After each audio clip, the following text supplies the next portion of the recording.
Session should be planned, it should be discussed, it should be approved by the congregation in a free church setup, in a connectional church or creedal church, as they call them, that are governed by creeds and bishops in the Catholic, Episcopalian, and Black Methodist traditions. That's automatically taken care of as a part of the responsibilities of the elected and consecrated bishops. In your Pentecostal and Apostolic, it will vary per denomination as to what their polity, which is the way they do business, will allow. The ideal situation would be that the pastor decides, after being pastor of the church for the last 40 years, and he's now 72 or 77, is to announce to the board, the administrative board, his intent to retire. If you're Black and Baptist, basically Baptist in the sense of National Baptist, Progressive National Baptist, then if the pastor dies while in office, you can go through a period of mourning, which, and it'll differ from congregation to congregation. A pulpit committee made up of deacons and trustees and other folk will come together, issue a call announcement to let pastors and preachers know that in the aftermath of their pastor's death, that they are now taking resumes. So people who are interested will submit a resume, because they'll supply the address to the church. They'll even supply the qualifications one must meet to be pastor, the educational qualifications, the ordination qualifications to be pastor. Death isn't the only reason that succession comes into play, but in the Black, Baptist, and Free Church tradition, it's the normal way that succession comes into play, has come into play over the last couple of 100 years. If a pastor retires and he or she may be bestowed the title of pastor emeritus, they may not.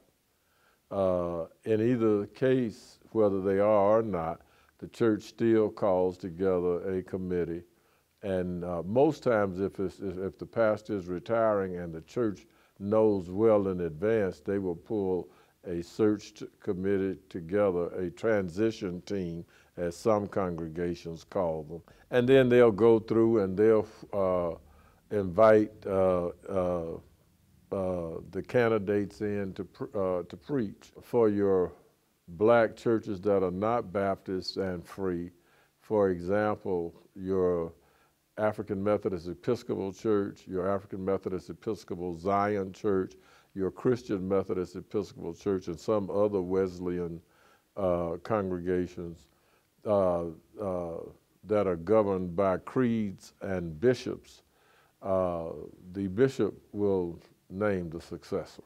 If it's in the Apostolic and Pentecostal tradition, a succession looks differently.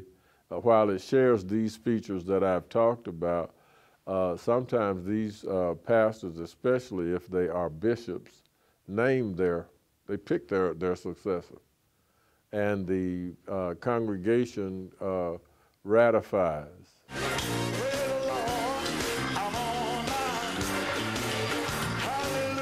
That was the case when the late Bishop David Ellis died back in 1996 here in Detroit. Elder Charles Ellis, his son, was made pastor of Greater Grace.